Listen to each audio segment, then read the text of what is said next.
Victory for Emmanuel Macron for now. But just a few points behind him is Marine Le Pen of the far-right National Rally Party. Another big winner in Sunday's first round, the abstention rate. More than a quarter of those eligible did not vote. Others were undecided until the last minute. Mais je ne sais pas encore. J'ai pris les papiers, mais je ne sais pas. I took all the voting papers, but I still don't know for whom to vote because there are so many lies. So when I get to the polling booth, I'll decide whether it will be the president or the others.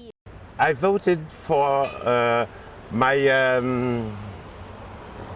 president, my currently president, Mr. Macron. The reason why, the result of those last 5 years are for me not so bad. And secondly, and this is very important, the challenger, she is for me dangerous for France. But many French don't feel that way. They appear to be warming to Le Pen, who's focused her third presidential bid on ordinary subjects like cost of living concerns and her cats, and less so on her more controversial proposals, like banning Muslim women from wearing headscarves in public or reducing France's participation in NATO and the European Union. Her hard-right rival, Éric Zemmour, also makes her seem more mainstream. After his defeat Sunday, Zemmour told his supporters to vote Le Pen in the second round. Meanwhile, President Macron is finally hitting the campaign trail, something he hardly did in the first round.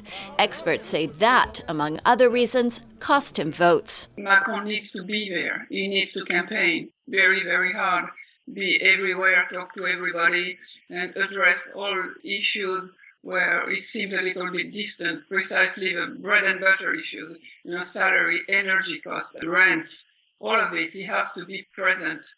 As they did in the last presidential election, some defeated candidates are calling on French voters to pick Macron as a bloc against the far right. But not all of them. One of the biggest heavyweights, far-left leader Jean-Luc Mélenchon, who came a strong third in the first round, urged his supporters not to vote for Le Pen. But he didn't tell them to vote for Macron. I can't even think the far right could win in France. But if that's the case, I'm worried.